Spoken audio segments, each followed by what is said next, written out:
जब supreme court ये कह रहा है कि मेरे पास ऐसा कोई सबूत नहीं है कि मंदिर तोड़ के मस्जिद बनी हो, और ये भी कह रहा है कि 1949 में मूर्तियां गलत रखी गई, ये भी कह रहा है कि बाबरी मस्जिद को इलीगल तरीके से तोड़ा गया, फिर भी जगह उठा के मंदिर को दे देता है, ये तो बड़ा अजीब सा आश्चर्यजनक फैसला था। मुसलमानों ने इस वजह से कबूल किया कि ठीक है, चलो 400-500 साल पुराना एक मामला ख़त्म हुआ, ये मुसलमान हैं तो इनकी बात को उखाड़ा जा रहा है और कहा जा रहा है कि ये तो सुप्रीम कोर्ट को मानते ही नहीं है। मुसलमान के मुंह से ये बात निकली है तो इस पर हंगामा तो होना ज़रूरी है, ये तय है हंगामा। बाबरी मस्जिद में जो कुछ भी हुआ ये बड़ा देश का दुर्भाग्य कहिए कि जब सुप्रीम कोर्ट ये कह रहा है कि मेरे पास ऐसा कोई सबूत नहीं है कि मंदिर तोड़ के मस्जिद बनी हो, और ये भी कह रहा है कि 1949 में मूर्तियां गलत रखी गई, ये भी कह रहा है कि बाबरी मस्जिद को इलीगल तरीके से तोड़ा गया, और ये भी कह रहा है कि जो लोग इसमें शामिल हैं उनके खिलाफ कार्रवाई होनी चाहिए, और फिर भी जगह उठा के मंदिर को दे देता है, ये तो बड़ा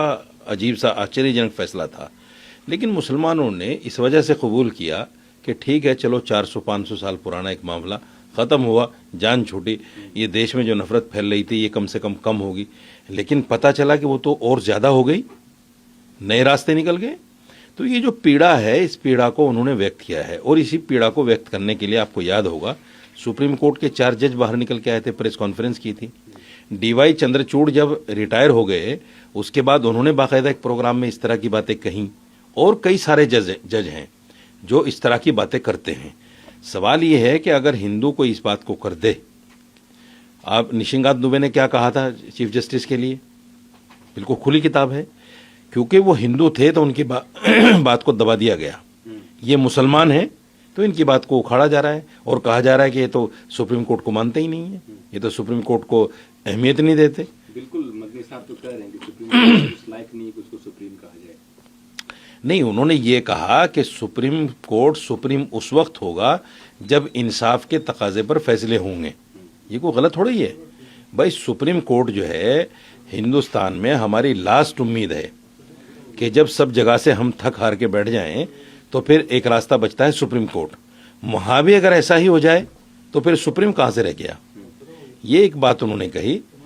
तो उसमें मैं समझता हूं कि कोई ऐसी बात नहीं है जिस पर वावेला मचे, बस वही है कि मुसलमान के मुंह से ये बात निकली है तो इस पर हंगामा तो होना जरूरी है, ये तय है हंगामा, और हो रहा है। उन्होंने कहा कि आजकल जिहाद शब्द को गाली बना दिया गया है, इसको आप कैसे देख रहे हैं? वो थूक जिहाद, लव जिहाद एक गाली की तरह टर्म यूज होता है। देखिए, उन्होंने एक बात कही कि जब जब जुल्म होगा, जब जब जिहाद होगा, इस बात को तो मैं जस्टिफाई नहीं करता हूँ। इस बात को तो मैं इसलिए कहता हूँ कि देखिए ये बात सही है बिल्कुल कि कुरान ये कहता है कि जिहाद जुल्म के खिलाफ होने को, खड़ा होने को कहते हैं, कि जहाँ जुल्म हो आप उसके खिलाफ खड़े हो जाओ तो इसी का नाम जिहाद है। और दूसरी ज़बान में अगर इसको कहें कि जिहाद जो है वो सेल्फ डिफेंस है। जितनी भी जंगें उस वक्त में हुई हैं वो सेल्फ डिफेंस में हुई हैं। हमला कर दिया, मुसलमानों ने उसको रोका है, और कुरान ने यही कहा है कि जो सेल्फ डिफेंस में मारा जाए वो शहीद है।